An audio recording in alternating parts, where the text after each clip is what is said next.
16 December বাংলাদেশের মহান বিজয় দিবসকে ভারতের বিজয় দাবি করে ফেসবুকে পোস্ট করেছেন দেশটির প্রধানমন্ত্রী নরেন্দ্র মোদি। বিজয় বাংলাদেশের হলেও পুরো পোস্টের কোথাও বাংলাদেশের নাম উল্লেখ না করার বিষয়টি নিয়ে চাঞ্চল্যের সৃষ্টি হয়েছে।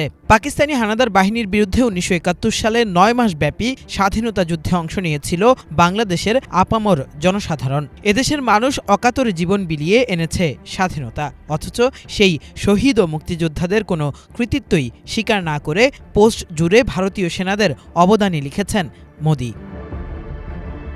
মোদি তার ফেসবুক পোস্টে লিখেছেন, বিজয় দিবসে আমরা আমাদের সেই সাহসী সেনাদের স্মরণ করছি যাদের সাহসিকতা এবং আত্মত্যাগে 1971 সালে ভারতের এক ঐতিহাসিক বিজয় নিশ্চিত হয়েছিল।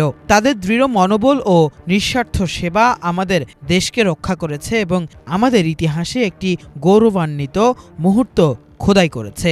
এই দিনটি তাদের সাহসকে সম্মান জানায় এবং তাদের অসাধারণ মনোবলকে মনে করিয়ে দেয়। সেনাদের এই বীরত্ব ভারতের বহু প্রজন্মকে অনুপ্রাণিত করে চলেছে।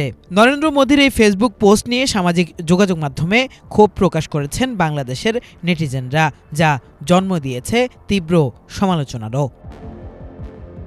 মোদির এই পোস্টের প্রতিক্রিয়ায় শিবির সভাপতি জাহিদুল ইসলাম লিখেছেন, আমার দেশের কৃষক, শ্রমিক, ছাত্র জনতা রক্ত ও জীবন দিয়ে যে বিজয় অর্জন করল তার পুরোটাই মোদিরা নিজেদের দাবি করে বসল।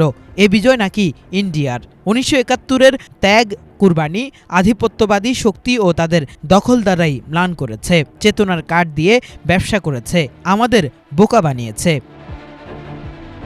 তিনি আরও লিখেছেন, 36 জুলাই এই জমিনে পাকিস্তান পন্থা কিংবা ভারত পন্থার কবর রচনা হয়েছে। Full stop here. এখানে শুধুই বাংলাদেশ পন্থার আলাপ হবে, বিশ্বের মজলুম উম্মার আজাদির আলাপ হবে। 1971 পরবর্তী অপ্রাপ্তি 36 জুলাই প্রজন্ম পূরণ করবে ইনশাআল্লাহ। চূড়ান্ত আজাদি এই প্রজন্মের লক্ষ্য। কিফায়েত শাকিল, বাংলা ভিশন, ঢাকা।